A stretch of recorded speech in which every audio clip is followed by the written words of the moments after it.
కాకినాడ కేంద్రంగా పక్షులకు దాహాన్ని తీర్చాలనే చక్కని కార్యక్రమం గ్రీన్ క్లైమేట్ టీమ్ ఎన్జిఓల పర్యవేక్షణలో జరిగింది. ఈ కార్యక్రమానికి ముఖ్య అతిథిగా జిల్లా డిఎఫ్ఓ రామచంద్రరావు సైతం హాజరయ్యారు. నగరానికి సంబంధించి అనేక మంది పక్షి ప్రేమికులు సైతం హాజరయ్యారు. ప్రస్తుతం ఎండలు పెరుగుతున్న నేపథ్యంలో పక్షి జాతికి నీరు అందక ఇబ్బందులు పడతాయని, కాబట్టి మన నివాసమే వాటికి నీరు అందించే విధంగా ఎలాంటి ఏర్పాట్లు చేయాలి, అదేవిధంగా పిచ్చుకలు అంతరించుకుపోతున్న పిచ్చుకలను కాపాడుకునేందుకు మనం ఏ విధంగా ముందుకు వెళ్ళాలి, అదేవిధంగా ధాన్యం వాటికి ఆహారంగా ఏ విధంగా పెట్టాలి, మన ఇల్లు అందంగా కనిపిస్తుంది వాటికి ఆహారం ఏ విధంగా పెట్టాలి, ఇలా పలు విషయాలు వివరిస్తూ కాకినాడ కేంద్రంగా ఈ ప్రత్యేక కార్యక్రమాన్ని నిర్వహించారు. పెద్ద ఎత్తున పక్షి ప్రేమికులు వామో పక్షులను ప్రేమించేవారు ఇంత సంఖ్యలో ఉంటారా అనే విధంగా అక్కడికి వచ్చి వారు మాట్లాడిన తీరు కూడా ప్రత్యేకంగా ఆకట్టుకుందని చెప్పుకోవచ్చు. నిజానికి ఒకసారి కార్యక్రమం జరుగుతుంది, ఏ విధంగా మాట్లాడుతున్నారు ఒకసారి క్లుప్తంగా చూద్దాం. Ramachandra Rao, district forest officer, Kakinada. ఈ రోజు మనము వరల్డ్ స్పారో డే, అలాగే వరల్డ్ ఫ్రాగ్ డే, అలాగే వరల్డ్ హ్యాపీనెస్ డే సెలబ్రేట్ చేసుకుంటున్నాం.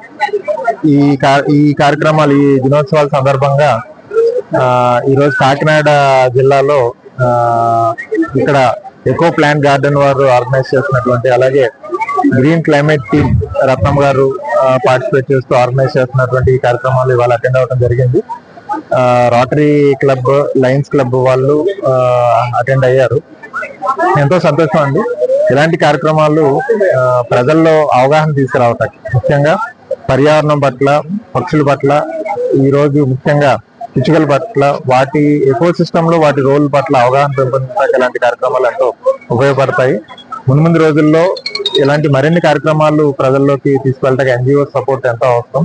వారందరితో కూడా కాకినాడ ఫారెస్ట్ డిపార్ట్మెంట్ కోఆర్డినేట్ చేసుకుంటూ ఎక్కువ పెద్ద ఎత్తున స్టేక్ హోల్డర్స్ పార్టిసిపేషన్ తోటి పర్యావరణాన్ని అలాగే వన్యప్రాణుల్ని కన్జర్వ్ చేసి మెజర్స్ లో ముందుంటదని మీ అందరికీ తెలియపరుస్తుంది. Thank you. ఇవాళ అప్పటికప్పుడు స్వాతి గారు చెప్పారు, ముగ్గులు వేయాలి, బియ్యం పిండితో ముగ్గులు వేయాలని చెప్పారు. ఆ కాన్సెప్ట్ అయితే నాకు చాలా నచ్చింది. బియ్యం పిండి అంటే మనం న్యాచురల్ గా బియ్యంతో చేసిన పిండి కాబట్టి అందులో కెమికల్స్ ఏమి ఉండవు. సో ఆ కాన్సెప్ట్ మనం అందరికి అది తెలియచేయడం అనేది చాలా బాగుంది. సో నేను కూడా అప్పటికప్పుడు అనుకొని సేవ్ బర్డ్స్ అని, ప్రిజర్వ్ ఫారెస్ట్ అని ముగ్గు అక్కడికక్కడ నా మైండ్ లో వచ్చింది. అది నేను వేసేసాను. దానికి నాకు సెకండ్ ప్రైజ్ కూడా వచ్చింది. తర్వాత బర్డ్స్ కూడా, అంటే మన కెమికల్స్ వాడకుండా ఉంటే మనం నేచర్ ని ప్రిజర్వ్ చేసినట్టు అవుతుంది. సో నేను అందరికి చెప్పేది ఏంటంటే, అందరూ కూడా ఇవాళ నుంచి బియ్యం పిండితో ముగ్గులు వేయాలని మనం అందరికి అవేర్నెస్ స్ప్రెడ్ చేయాలి. దానివల్ల ఈ కెమికల్ ఫ్రీ ముగ్గులతో అందరూ ముగ్గులు వేసుకుంటారు ఇంటి దగ్గర. అందరు కూడా ముగ్గులు వేయాలని అనుకున్న. Thank you. ఇక్కడ పిండితో ముగ్గుల పోటీలు నిర్వహించారు. మరి అంతేకాకుండా ఈ ఒరిజినల్ గా ఎటువంటి ఎరువులు పండించని ధాన్యం కంకుల్ని కూడా ప్రదర్శించారు. వీటితో అనేక అల్లికలు, అనేక రకాల కంకులు తయారు చేయడం కూడా నేర్పించారు. అయితే ఈ సందర్భంగా ఈ రోజు ఎంతో మేము ఆహ్లాదకరంగా, ఉల్లాసంగా గడిపాము. ఎందుకంటే మా చిన్నతనంలో మాకు వ్యవసాయం ఉండేది. ఆ వ్యవసాయ ఉత్పత్తులు సమ్మర్ అయ్యేసరికి నాన్నగారు, మేము సమ్మర్ హాలిడేస్ లో హాఫ్ డే స్కూల్స్ ఉండేవి. ఇంటికి వచ్చేసరికి మరి మట్టి కుండల్లో నీళ్లు, వట్టివేరు చేపలు, ఇలాంటి కంకులు కట్టించుండేవి. ఇది ప్రకృతితో మమేకం అవడం అనేది ఒక అద్వితీయమైన అనుభూతి, అదొక ఆనందం.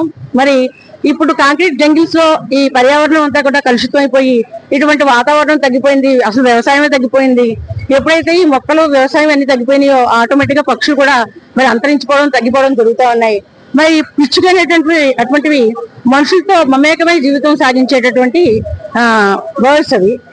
వాటిని మనం ప్రొటెక్ట్ చేసుకుంటూ, పరిరక్షించుకుంటూ, మరి మొక్కలను పెంచుతూ ఇటువంటి కంకులను ఏర్పాటు చేసి వాటిని మంచినీళ్ళ పాత్రలు అవి పెట్టి వాటిని మనం పరిరక్షించుకుందాం.